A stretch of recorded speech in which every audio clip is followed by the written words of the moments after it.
The Rugby League Hour, brought to you by MicroBio Solutions Limited, makers of Effluix, the new way to clean up dairy effluent and wastewater while increasing the fertiliser value of your irrigation in one easy step. Visit microbio.co.nz for more. Strong, powerful, try! Welcome to it, ladies and gentlemen. This is the Rugby League Hour. Thank you to MicroBio Solutions. My name is Martin Devlin. And I'm Kempy. This is how it rolls. We do the weekend roundup and we go through all the results of the NRL. Round number 14 it was. Up the Wires special segment dedicated to the Warriors. He's a legend. It is Stacy Jones, assistant coach of the Warriors, New Zealand Kiwi coach.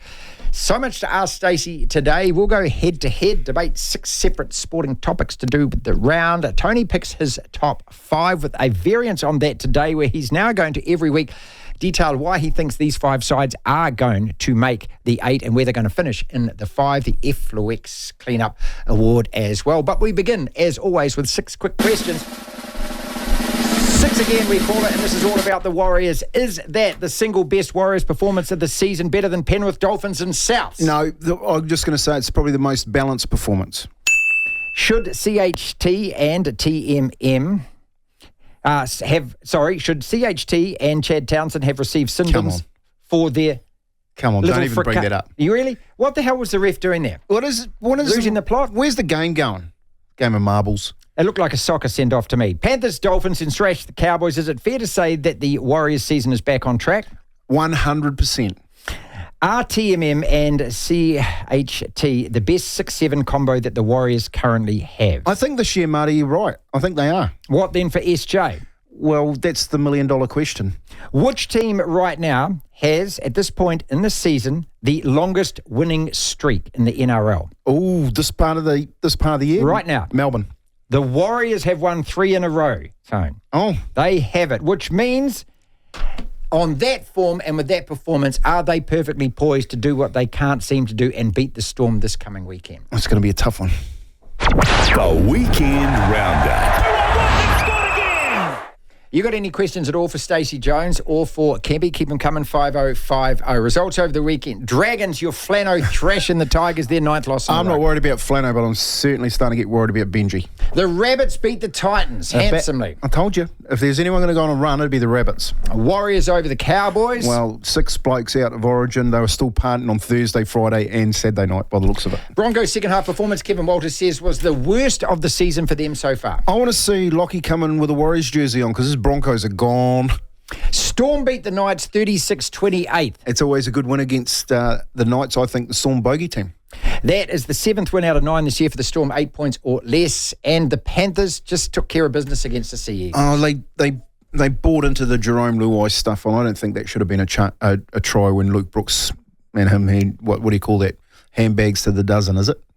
They weren't punching anyone. Winners over the weekend then, St George, as we said, the Rabbits, the Warriors, the Sharks, the Broncos and the Panthers. Who was the best team that you saw across this particular round? Oh, the Warriors on Saturday night. I thought that game, in the context of this part of the season, which is the midway point, and the way that they've come back and found that balance, because it was the most balanced and polished performance I've seen from the Warriors all year. Let's talk about the Tigers before we move on to those teams that win. But that is their 9th loss in a row. They were flogged by 50 points. Are they even going to win one more game? And you've got to seriously question now how long Benji Marshall has got in that job. Well, he's got a lot of good young blokes. The 18-year-old that's playing 5'8" for them wants to leave. And you got to start to question if he does lose the young blokes that he's bringing through, is he the right bloke to keep there, and take the team forward? Shane Richardson from South, he's been to Penrith. He's now at the West Tigers. Will be looking at that future quite strategically. And I think the more games that Benji loses, I don't see them winning too many. Like the Rabbitohs aren't going to be on the bottom of the table. I think you were saying before that you think that they're going to go on a roll. They've won their last 2 games. I understand that, but look at where they are on the points table. They're not making the 8, are they? Well, if they can continue to win, they've got a decent enough roster to say that they can go on and, they're only, 4 points out of the 8? 6. 6 points out of the 8. Well, it's not, out of touch yet. And that table is so condensed, Marty. I think that the Rabbitohs, they can go on a bit of a roll. Can they make it from there? Ooh, geez, a few teams in the middle are going to have to lose a few in a row. And I just think the competition at the moment is that even, that probably from 4th down to 14th, is their record going in for those teams are going to be split 50-50. So I reckon there's going to be as many losses as wins for a lot of those teams. Did Latrell show enough that you think that he should possibly be included back in the Origin then? Oh, he will be. Who else are going to pick? Katoni Staggs went down injured. I thought Talakai for Cronulla, he showed enough that he could be in there in the centres again, but he's had one crack at it. And Latrell Mitchell can step up. You know, I think if it was me, you don't let the public tell you who to pick. I think if you've got the choice of Latrell Mitchell to play in the centres, then... Just on that, the 6 and 7 combo for New South Wales failed again. Nico Hines just can't seem to reproduce that form for Cronulla. His kicking game was awful. Luai run backwards 20 metres if you actually added up his metres during. What do they do at 6 and 7? Did they change again? Well, you know, I actually had a decent old think about this one, Marty. Like, they lose a player in the 8th minute. Okay, so Suwali goes out, gets Reece Walsh. Unfortunately, he's fallen. It was a send-off. I don't care what people say. It was, under the current rules, it's a send-off. They got 12 men. No one can win that game. No, you can't win. It was 70 minutes with 12 men. No. All right? So why all of a sudden, when you had a side that you think could beat Queensland, a 13 or 17 that could beat Queensland, start to talk about that you can't beat them? Because all the talk leading up to that, when we spoke about how quiet it was for Queensland to come into this game and just get on and get the job done, all of a sudden it's now you haven't got the team to beat them. Like, you go back and just say this is the original. You had a team that could beat them for 8 minutes, and then you ended up with 12 men. I reckon you go with the same crew. That Spencer Suwali shot could cost the whole series. Isn't that insane? After 7 minutes of game one, that could actually be it. Because, you know, when you look at it statistically, the chances of them coming back from 1 and winning 2, that doesn't happen. The last time for New South Wales was 94 it happened. Well, Melbourne's a 50-50. All right, that's the next one. And then they got to go up to Brisbane and they'll never win that one up there. They need a miracle to win that. So they've got to get something out of the second game and throw everything into it. I think the best thing that happened on Wednesday night for Queensland is the Cowboys, 6 of them all went out on the drink and had to come back a little bit fatigued for the Warriors. And when we said last week, put it onto your nosebleeds. I find it very hard to beat the Warriors. But going into the second game, I don't know. This is a telling point about Maguire. Like, does he listen to the public opinion, or does he listen to what he basically strategized about and said, "I'll pick a team that I think can beat Queensland"? Because for all but 8 minutes, you're throwing all of that preparation out the window if you make half a dozen changes. Yeah. And I don't think he needs to do that. I wouldn't care what the journalists are saying and what the so-called. Of course, Fittler and Gould were going to. No, I was really surprised for Freddie, giving him a hard... Well, you know, it's a bit of sour grapes. Been there, done that. Everyone gets it. But, you know, he's still... You don't hear the Queensland guys coming out and bagging their team, do you? Just on the Origin thing, you know, I want to talk about Brisbane and that second half performance, especially against Cronulla. But Pat Carrigan, listen to these. Okay, he topped the tackle count with 48. He played 70 minutes on the back of playing Origin, and he was a beast in that game. He ran for 153 metres. What does it tell you about these guys that can back up like this? And also, let's compare it to Super Rugby. What does it tell you about a competition that enforces All Black rest on players when on the second week of the season that they can't even play 5 in a row, that they are on restricted minutes the whole time? That it's bullshit. It's absolute BS. You know what I mean? That you're listening to a bunch of scientists that wouldn't actually know what your body's capable of. And if it was me playing Super Rugby, and I'm watching Origin and watching the likes of Pat wouldn't you Carrigan be embarrassed and Cotter, and then saying, I've got to rest this weekend? Wouldn't you demand to play? Well, they demand to play. They like a coach, they want you to rest. They'll probably go, no, actually, I'm feeling okay. I've done my recovery. I want to go out and play. You know, I think science has a part to play in football, but so does football. You know, and if you've got an All Black sitting on a sideline, I've got something else to say about that. It's rugby, mate. It's not league. All right, so you're not getting cleaned up unless you're someone like a Norm Maxwell, for instance, or Richie McCaw. But if you're Damien McKenzie, you're probably getting tackled twice. You know what I mean? You're kicking the ball most of the night and you're running and you're getting some runs under your belt. Mate, if I was a Damien McKenzie type player in Super Rugby, I'd be wanting to play every week. Yeah, Jerry Collins, the dear departed Jerry Collins, used to play for the All Blacks on a Saturday. It's a great story. And then he'd actually play under a false name. He'd play rugby league on a Sunday. And he was told not to and everything, but he just wanted to play. I mean, I absolutely, look, it's like Scott Barrett playing last year. You know, if the players want to play, let them goddamn play. Brisbane. Cronulla 22, Brisbane 12 in Brisbane. Does this convince you of one or two things? Either Cronulla's last 2 games losses were a blip, or that this is a Brisbane side that is starting to slip? It convinces me that the Warriors should be feeling really comfortable sitting in 9th position, that this competition is wide open. All right, so Cronulla can go and lose a couple of games and come back and beat Brisbane like they did. And then the Warriors can go through the last 3 weeks, expected probably to get one if they could get one, because we might still be in touch, to now put themselves in 9th position and 3 points out of the 4. Yeah. You know, given the fact that, you know, they're probably not going to get there this week because a couple of teams are on buys, the Dolphins and the Raiders, I think they are. Or is it the Raiders and the Roosters are on buys? So they're not going to jump above them, but they give themselves a really good crack now at the semis going into this last 11 weeks of football. So what does it tell me that Cronulla beat Brisbane? Mate, the competition this year is so open.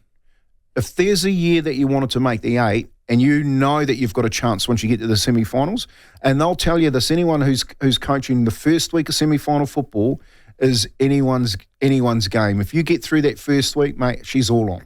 Dragons are sitting above the Warriors. They're 7-6 at the moment. This is their last 5 results. They beat South. They had a bye. They were thrashed by the Dogs. They then beat Penrith. They've now thrashed the Tigers. I mean, this side defines inconsistent. Where did they finish? Well, who defines inconsistency? You say the same thing about the Sea Eagles.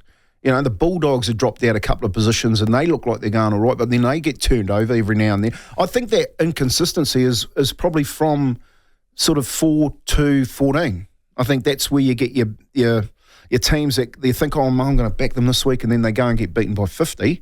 And then you come back and go, I'm not going to back them this week, and then they go and win by 50. They are that team. Yeah. So, look, I think that's the nature of the games going into these last rounds, is that when you look at the form, the Warriors got a really difficult run home. All right, so they're playing teams that want to be in the 8. They've got some top 4 sides to get through. They've got some tough away games, but some games at home that they should win. And if you look at it on the balance, it's sort of probably going to be the same as their first half of the season. Now, is that going to be enough to get through?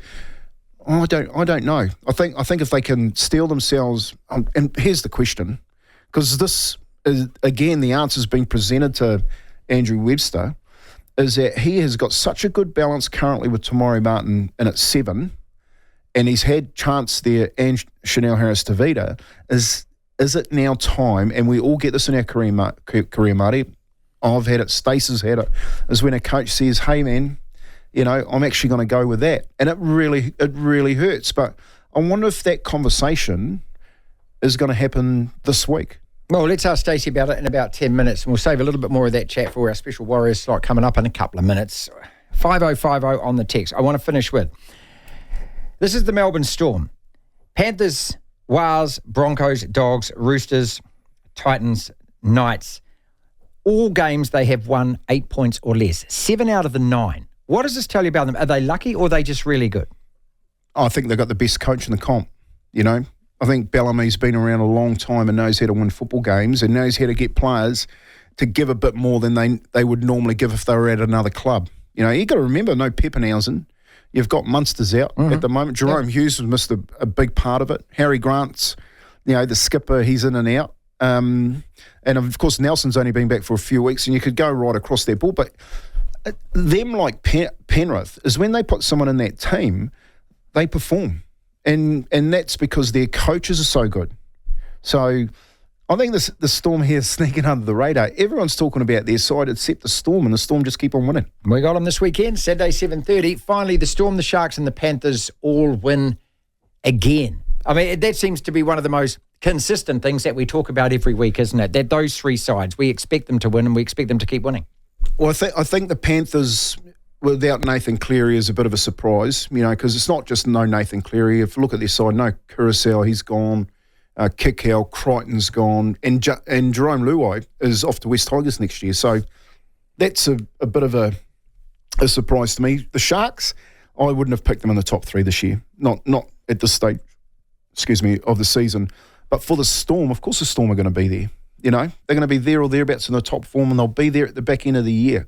It's just whether or not you're going to get Munster back, which is a big question mark for the Storm going into the Oh, superb! Up the Waz. How good is that? 5050 on the text then, and Stacy Jones is going to join us in about 10 minutes. So let's go back to what you were saying, the 6 and 7 combination. There was 700 kicking metres on the weekend for the Warriors. I think it was a 65-35 split between Tamari Martin and Chanel. It just seems that those two, especially that left-right kicking, just provide so many more options. So now you bring Sean back, and Sean's going to dominate the ball and he's going to dominate the kicking. How does Andrew Webster adjust this? You suggested just a couple of minutes ago that maybe the time is the conversation with Sean. It has to happen at some stage, right? I mean, they look as though they're going to sign him for another year and things, but it has to happen at some stage. When you've got it working so well and it's providing such good variance on the field, what do you do now against the Melbourne Storm? Who do you pick in those positions? He'd be having some hefty conversations at the moment, Webby, around what's the best makeup for the team. Like, he's always come across to me as I'm a team man. Like you look at Whanua Blake just a couple of weeks ago, hey, man, this is not about you, it's about the team. You're sort of in a similar situation. Forget the kicking metres. What Tamari Martin has been able to do with the 5/8s that he's had is he's been able to open up the football field and use the whole width of both sides of the football field. And it's about the little things, Marty. So the middle do their job. You talk about Jackson Ford going into the middle. I think you can put a number of players in the middle of the job. And if they get a bit of a momentum going, 20 minutes without an error, and they get the use of the whole football field with their kicking game, you got a left foot in Harris Tavita and Martin on the other side, it just throws everyone into doubt, into two minds where the Warriors are coming at you. And if you have a look at some of their tries, they're so well taken. They were just a catch and pass. It was nice and crisp. And a lot of that has to go down to Tamari Martin. He's stepped up and he's brought everyone into the football game. Now, we all know when Sean comes back, he's going to dominate the football. And that's the question that Webster has to be comfortable with. Am I going to get the same out of everybody as what Tamari can get out of them? So what you're saying is that you think that those two players are making everyone else better than when Sean's on the field? 100%. And we've seen that. That's a hell of a question for the coach then in that case. We've seen that in the last 3 weeks. So you've beaten the Premiers in the Magic round. You've come up against the Dolphins at home and you've ground out a win there. And then you've made like a very good Cowboy side, even though they've had 6 out of Origin play, 4 of them played, look very ordinary, beating by 40 points.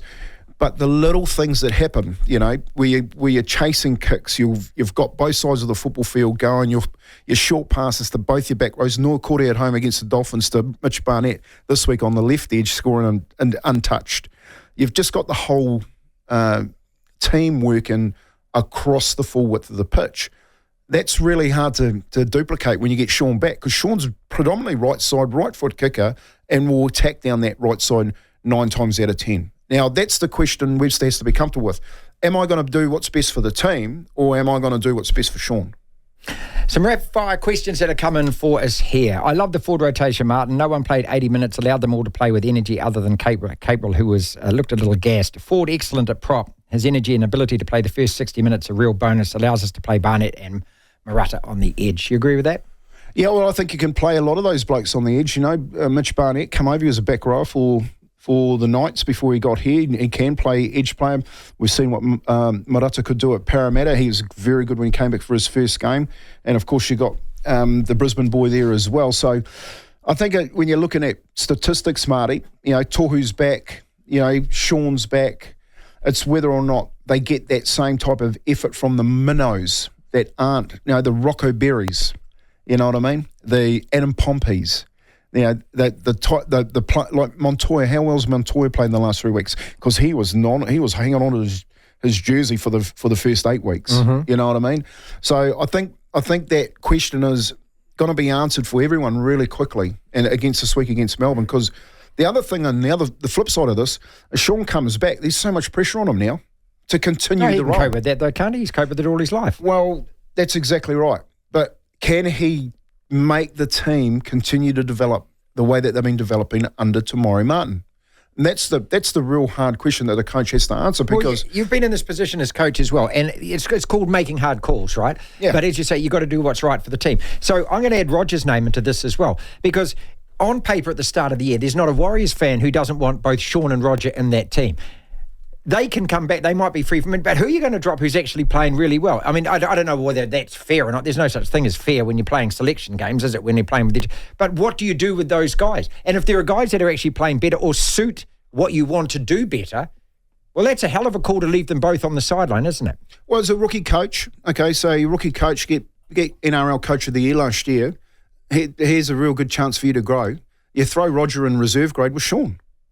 Because the team are going... They're not going to do that, mate. They'll never do that. They can't do that. I know they're probably not going to do that, all right? But if you look at what they've done over the last 3 weeks and how well they've got the team oiled and rolling down a football pitch and putting pressure on top teams and winning these games, I think you have to start to make your mind up. Well, what are you doing? Are you actually coaching the team or are you coaching a couple of individuals? So at the moment, who are you going to drop?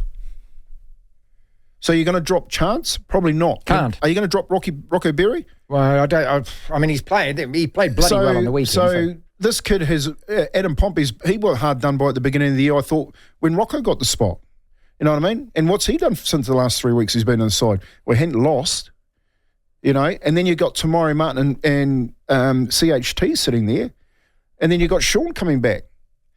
In my head, I'm going, well, I've got a team that's actually rolling really, really well. One change could stop that.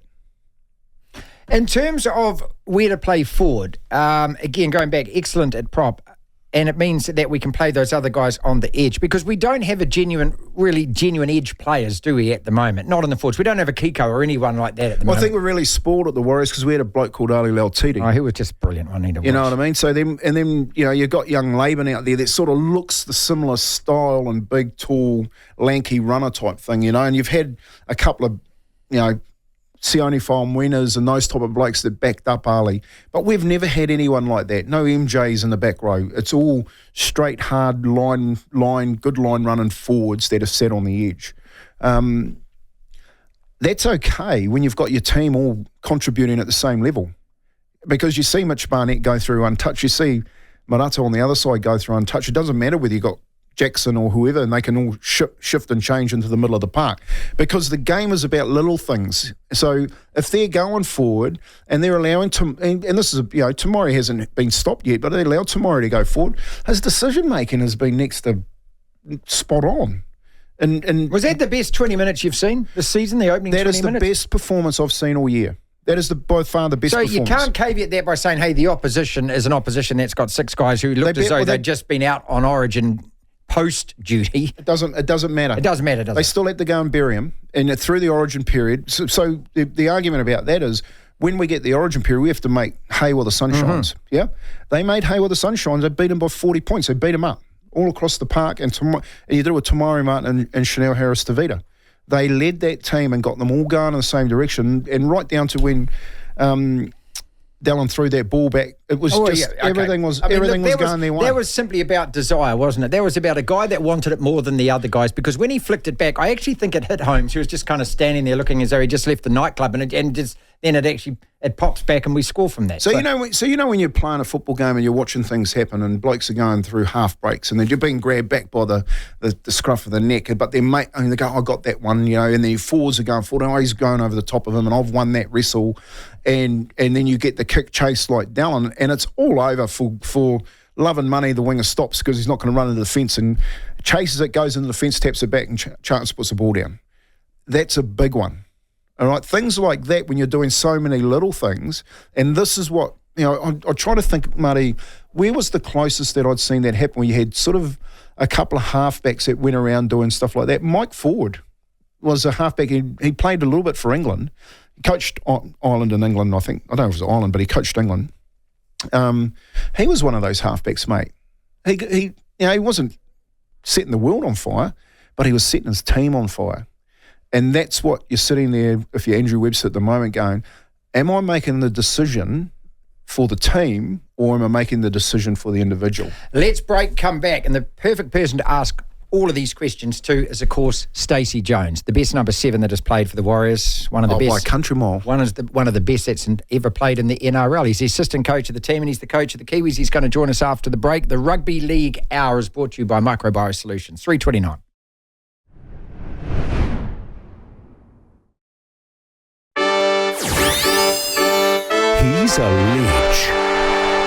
Well, he needs no introduction at all. We love him to bits. He's the Warriors assistant coach, Kiwi coach. A very warm welcome to the show. Hi, Stace. How are you, mate? Yeah, g'day, Martin. Good, thank you. Hey, Stace, you must have been happy with that win on the weekend, mate. It was, I thought, one of the most balanced games that you guys have played, especially from Tamari Martin. Yeah, Kemp, it was. Tamari obviously in a key position on the field and controlled the game really well. I thought, his options that he took were spot on. So he was a big part of why it went really well. His kicking game, I thought he took the right options with his kicking game, even though he's got some improvement to do there. He's not a natural kicker of the ball, but he certainly came up probably with the right decisions of what type of kick to put in. There's so many questions to ask you, obviously about the performance and everything, but I just want to, since you're talking about Tamari Martin there and also Chanel, under the circumstances with Sean out, what are your instructions to these guys when they go out there? What are you telling them how to play? Is it just to be heads up, or specifically are you asking them to do what it is that they are doing? Oh, look, they've got to take some ownership of what they've got to do out on the field. They're experienced enough players to know what's in front of them, and I thought that's what they've done really well. Playing together in a role where they sort of, if someone shoots out of the line, they're not afraid to pass the ball or, just come up with the right decision. So it's a bit of both. I mean, obviously, there's game plan stuff that we talk to them about every week because, teams' trends don't change a hell of a lot. But sometimes a player might come up the wrong decision defensively, and then you've got to take advantage of that, which I feel, in particular, Tamari's done that really well. Stacey, when you're looking at the side, and especially over the last 3 weeks, Penrith, the Dolphins, you get that win up at the Cowboys, Melbourne coming up, and it's the way that the team has sort of got their mojo going. It looks like across the field you've opened it all up with the halves pairing that you've decided to go with. What part of those conversations have been had that maybe that's the better pairing to stick with, and where does that really leave Sean in the mix? Oh, look, I have no doubt Sean will get back into the team somewhere. But to be fair, Kempy, what's probably happened probably hasn't been so much what our halves have done.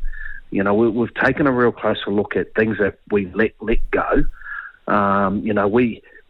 We took a lot of focus away from actually controlling the ruck, trying to find quick play the balls.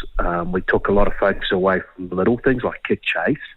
We weren't doing that really well as a team. And then all of a sudden we get these things right. It makes it a hell of a lot easier for your halves to play some footy. And, obviously what Sean did last year, and even when Sean was there, earlier on in the year, he was playing some really good footy. So, he's a world-class player, Sean, and I'm sure he'll come back into the fold. But there'll be parts of his game that he's probably looked at and gone, oh, maybe I might have to change this or change that. But what we've actually done is put a lot more focus on parts of the game that we took our eye off. And they're the little things, the little 1%ers, making sure our kick chase is really good, making sure that, when we're making our tackles, that we've got good control of the ruck. And those things all add up to winning football games.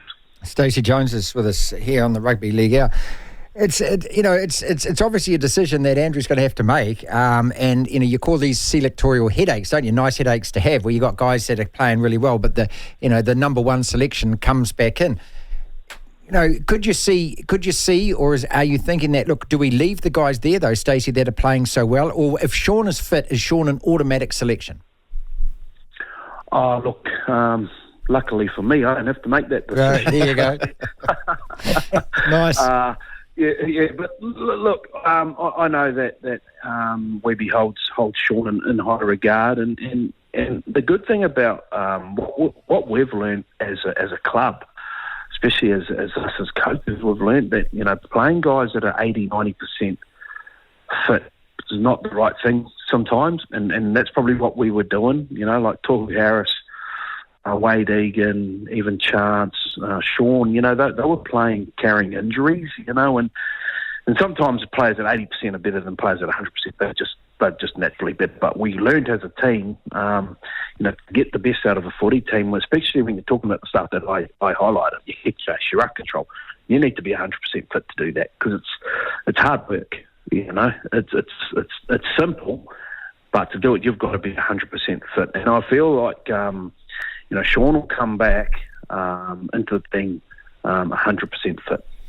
Hey, Stacey, do you see, I guess, the bar being lifted out through this Origin period? Because you know that the boys that do go back and play Origin, they come back and get back into their clubs and take them to another level.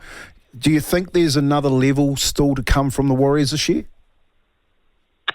Oh, certainly, without a doubt, and the player we've been talking about, and Sean, what he can add to this team when he comes back, So, without a doubt, we've found a bit of a way that we got back from some of the stuff we were really good at last year.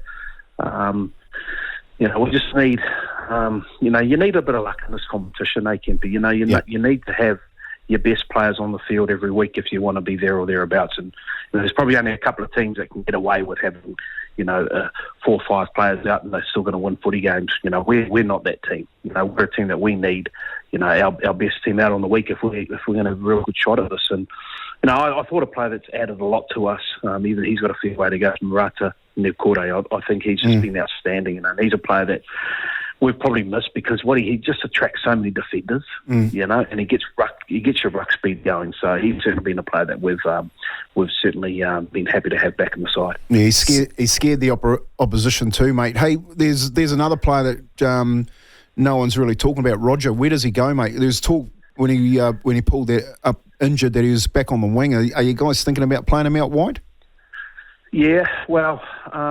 That's where we felt was the best for Roger at the time. We'd come off a loss to Newcastle, and Roger needs to be involved in the game. And sometimes you think playing in the centres, you get more ball, but in fact, the way the game is these days, if the ball in play, your wingers get more carries of the footy. They're involved more in the game. Marcel and Dell have been outstanding for us, and their involvement has been top notch. So, to have a player of Roger's ability. Where he doesn't see much ball is probably not the right thing to do. So again, another headache for Webby that he has to come up with. But he's a world class player, Roger, and I'm sure that there'll be a place for him in the team. If not this week, next week when he's back fit. Stones, you've been many, many times with the Warriors in positions where you're just staring up against it at 3-1-6, and you're looking at Penrith, the Dolphins, then away the Cowboys. They're such crucial matches. What were you genuinely thinking at that time? Did you look that far ahead, or you're just thinking we just win this particular game? And just take us right back again before that Penrith game, because 3-1-6 could have been 3-1-7. We could be sitting here at 4-1-8. We're now 6-1-6 and absolutely poised. And it's momentum and confidence, isn't it? So just where were you at that stage?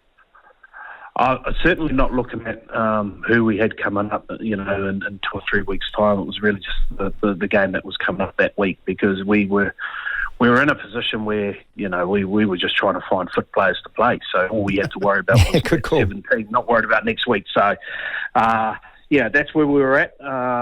Obviously, it's in the back of your mind, knowing that, every game's really tough and you've got to start winning games of footy if you want to, be in contention for playoffs footy. And we had to do that. We had to find a way, and we got some confidence out of what we did with Penrith. And again, we just took everything back. We took everything back to doing the little things, making sure, our ruck control was good, making sure that we had a really strong chase defensive line that met the opposition. And on the flip side, when they kicked the ball to us, making sure that our backfield were carrying the ball with everything that they had. And they did. So, and it gave us, certainly set us up in a position to win games. Can the team play any better than it did in the first 20 minutes? That was error-free. That was just such good rugby league to watch against North Queensland. And it must have been great for you as sitting there as a coach, because I don't know how you could actually say you could improve on that bit. Yeah, no, that was certainly pleasing to watch, that we did everything we could possibly to put ourselves in that position. Obviously, the Cowboys came with some crucial errors. I thought their backfield, which has been a strength of theirs, came up with too many errors that sort of put us in the game to score early points. So, it was certainly pleasing. 20 minutes, 10 to go. We were in a position where, we could relax as a coaching group in the box a bit more than what we had in the past. That was certainly a good one to be involved in. Hey, Stacey, are we looking forward to a Kiwi game this year?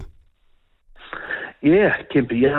The schedule hasn't come out just yet. We're waiting, I think, on the NRL to come up with what's happening. But my understanding is it's going to be that same format as last year, the Pacific Cup with Australia, New Zealand and Tonga.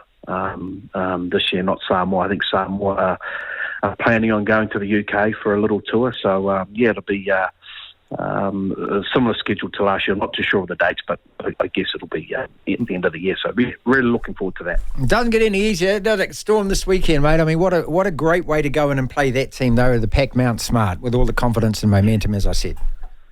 Yeah, how good. Brilliant, isn't it? Sell out crowd at Mount Smart, so we'll go Media Stadium. It's going to be a big one. And, we got a little bit of confidence in the way we're playing at the moment. So, last time we played the Storm, they stole it from us right at the end. So let's hope we can get it back. Stacey, thank you so much for your time, mate. You're really generous with it. Appreciate you, mate. All good. Anytime. Cheers, Martin. Thanks, Kemp. Awesome. That's Stacy Jones with us, the Rugby League Hour. Head to head.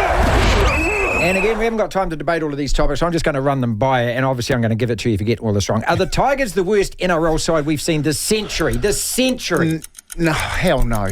Come on. Tell me a worse one. A worse team than the Tigers. There was a year where the Knights won one game out of 24. Oh, you had to pick on the Knights. They did. Oh, they got the spoon 3 straight years not long ago. No, well, I don't think they were the worst team in the century either. This one's bad, aren't they? You can't keep defending the bench, mate. You can't. Stop picking on Benji, mate. I like Benji. I'm just not convinced he's a great coach. I don't think he deserves that title yet. Can the Warriors move on from Sean Johnson? And when will they? Well, obviously what Stacey said then, right? Yeah, obviously not. But I do think there is probably a time or a window in the next month, just 6 weeks, where they're going to see whether or not he can continue to build the momentum of the side, because it's really clear in that conversation with Stacey that they are looking at Sean.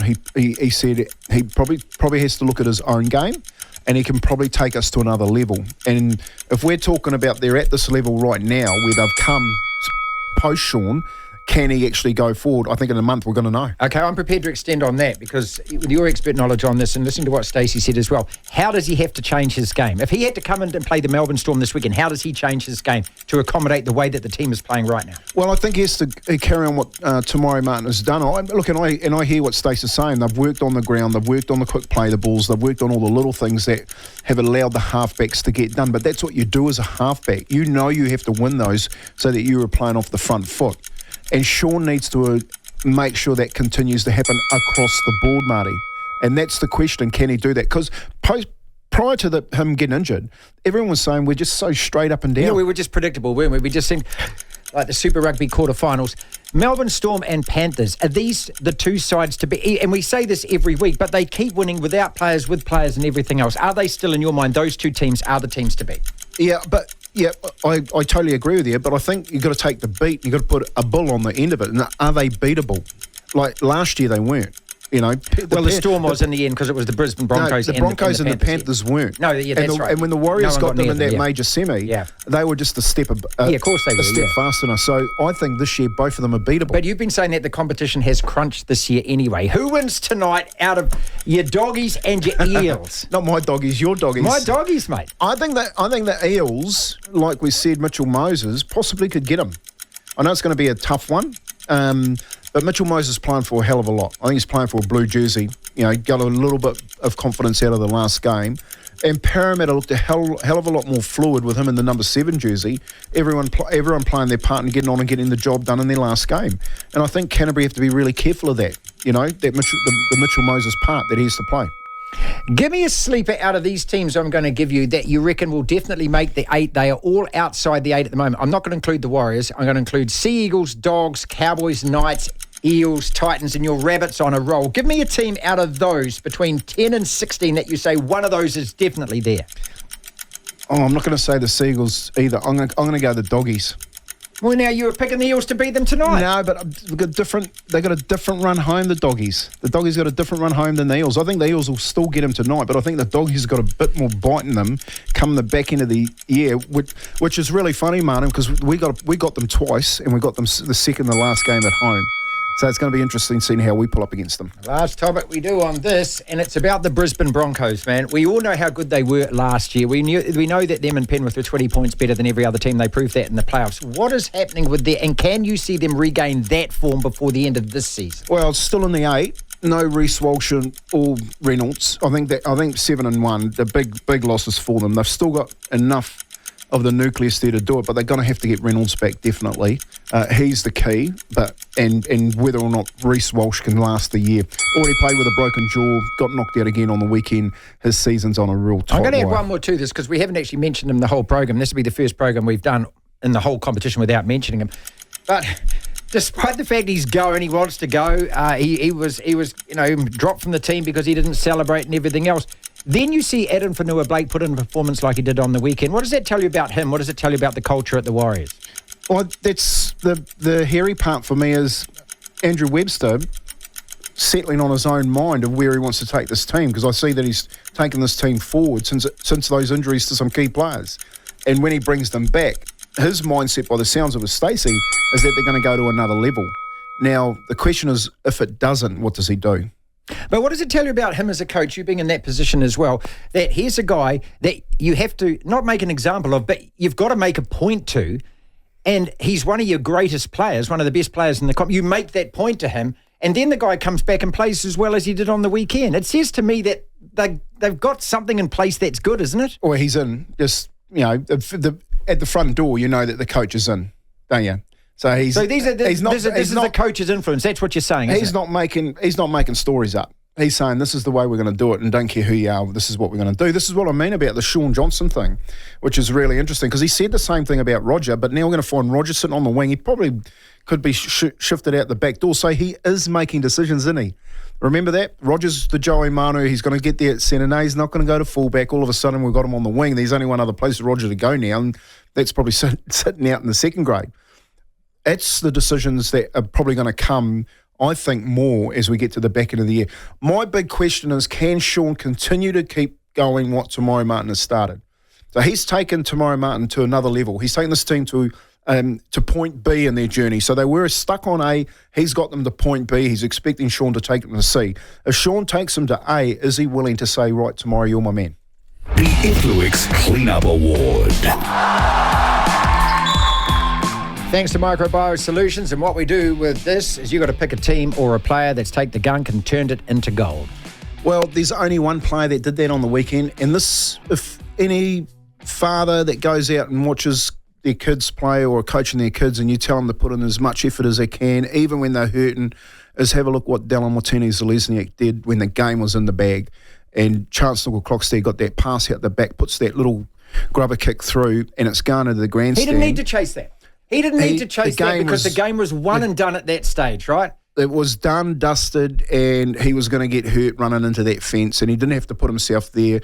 But those little things mean so much to your teammates. And when he batted that ball back and turned it into goal for a chance to put that ball down, it said a lot to me from where all those guys are under this half pairing of Tamari Martin and Channel Harris Tavita.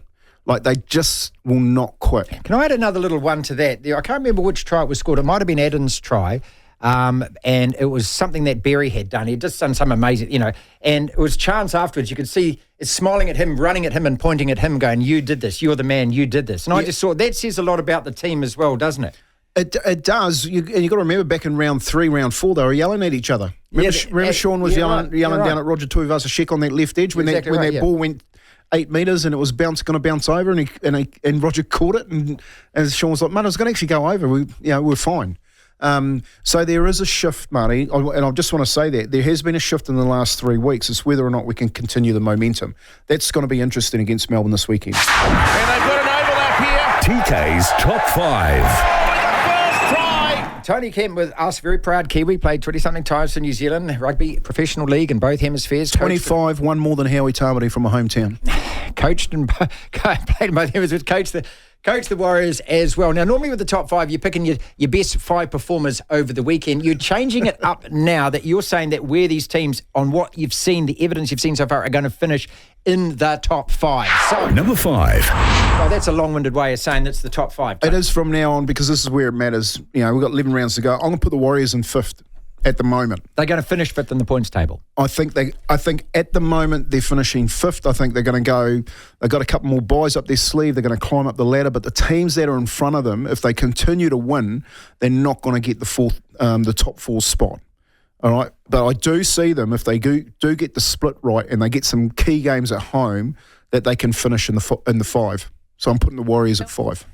Number 4. This to me is the absolute roulette wheel position right now, isn't it? Because I think we're all looking at maybe the top 3, but this one here, who gets top 4? Who gets 4th? Well, I think if the Broncos don't get Reynolds back, the Roosters get it.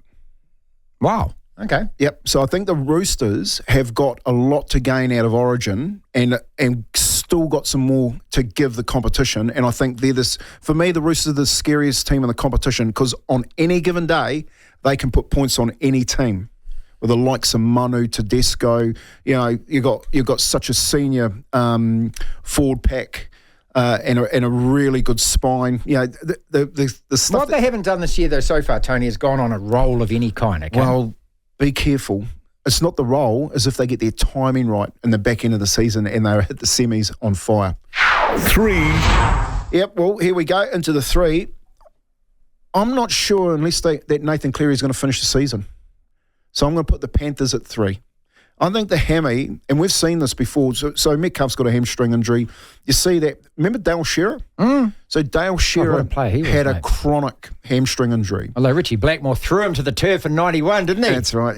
Remember that? He did. And the biggest one-handed fender. Get off me. I was sitting on the inside. I think I threw Richie the ball. The type of injury that Nathan Cleary has, I think he doesn't finish the season, but I think the Panthers are still finishing the 4, so they've got the 3rd spot. They're that good. Number 2. Number 2. Well, they're not going away, the Sharks. And I thought they would start to drop off, but I think they will finish in the 4.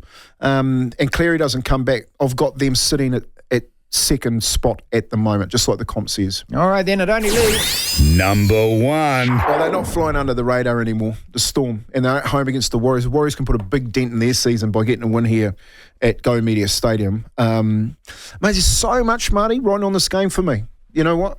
There's so much for a lot of people.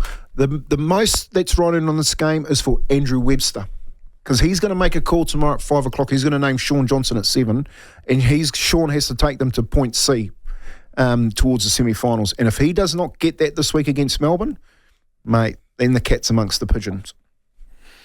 Ladies and gentlemen, you have been listening to the Rugby League Hour, courtesy of MicroBio Solutions. The man just set up the try. That was the Rugby League Hour, brought to you by MicroBio Solutions Limited, solving environmental issues using green technologies. Visit microbio.co.nz. It started with a Mitchell try.